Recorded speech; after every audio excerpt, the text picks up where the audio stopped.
السلام علیکم ورحمۃ اللہ وبرکاتہ۔ یہ سوال بہت زیادہ کیا جاتا ہے کہ سب سے پہلی قربانی ہمیں کس کے نام سے کرنی چاہیے۔ دوسرا سوال یہ کیا جاتا ہے کہ ہم نے گھر کے سب لوگوں کے نام سے قربانی کر دی ہے، اس سال ہمیں کس کے نام سے قربانی کرنا ہے۔ تیسرا سوال یہ کیا جاتا ہے کہ میں نے پچھلے سال اپنے نام سے قربانی کر دی ہے، اب اس سال مجھے کس کے نام سے قربانی کرنا ہے۔ دیکھیے، شریعت نے جو حکم دیا ہے قربانی کرنے کا، وہ صاحب نصاب مالدار کو دیا ہے۔ جو شخص مالدار ہے، صاحب نصاب ہے، اسے اپنے نام سے قربانی کرنا چاہیے، اگرچہ اسے کئی سال اپنے نام سے قربانی کرتے ہوئے ہو گئے ہیں۔ جب تک وہ مالدار ہے، چاہے پوری زندگی کیوں نہ گزر جائے، اس شخص کو اپنے نام سے قربانی کرنا یہ واجب ہے۔ اب صاحب نصاب کس کو کہتے ہیں، اگر نہیں معلوم تو ہماری دوسری ویڈیو کو سن لیں، انشاءاللہ آپ کو معلوم ہو جائے گا کہ صاحب نصاب کس کو کہتے ہیں اور کس شخص کے اوپر قربانی واجب ہے۔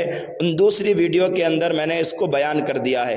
لیکن وہ شخص جو خود صاحب نصاب ہے، خود مالدار ہے، اپنے نام سے قربانی نہیں کرتا بلکہ گھر کے دوسرے افراد کے نام سے قربانی کرتا ہے، جیسے کہ دادا یا دادی، ابو یا امی کے نام سے قربانی کرتا ہے، اور اس طرح سے اسے کئی سال گزر گئے ہیں قربانی کرتے ہوئے، تو ایسا شخص جو ہے گناہگار ہے۔ ایسے شخص کو چاہیے کہ جتنی قربانی اپنے نام سے نہیں کی ہیں، صاحب نصاب ہونے کے باوجود دوسروں کے نام سے قربانی کی ہیں، تو وہ قربانی تو ہو گئی ہیں، لیکن یہ شخص اپنے نام سے قربانی کرتا لیکن ایسا نہیں کیا۔ ایسا نہ کرنے کی وجہ سے یہ گناہگار ہوا۔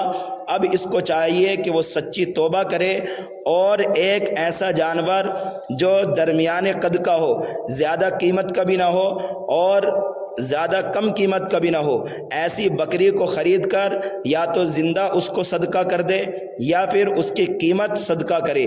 اگر 5 سال ایسے ہی گزر گئے ہیں تو اس شخص کو چاہیے کہ 5 بکری خریدے یا 5 بکری کی قیمت صدقہ کرے۔ اس طرح سے یہ بری الذمہ ہو جائے گا۔ آئندہ اس بات کا خاص خیال رکھیں کہ جو شخص صاحب نصاب ہے، گھر کے اندر اگر بیوی ہے تو بیوی کے اوپر قربانی واجب ہے، اور اگر گھر کے اندر شوہر ہے، شوہر صاحب نصاب ہے تو اس کو اپنے نام سے قربانی کرنا ہے۔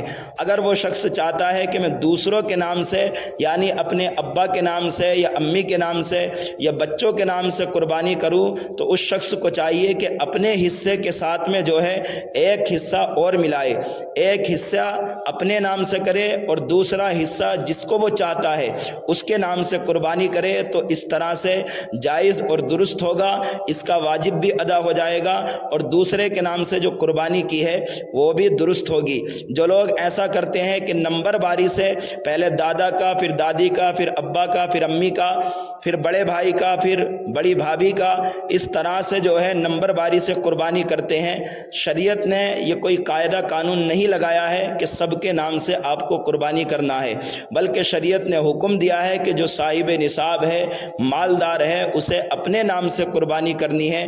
اگر وہ دوسرے کے نام سے کرنا چاہتا ہے تو پھر دوسرے حصے کا انتظام کرے گا، تو اس طرح سے جو ہے صحیح ہوگا۔ واللہ اعلم بالصواب۔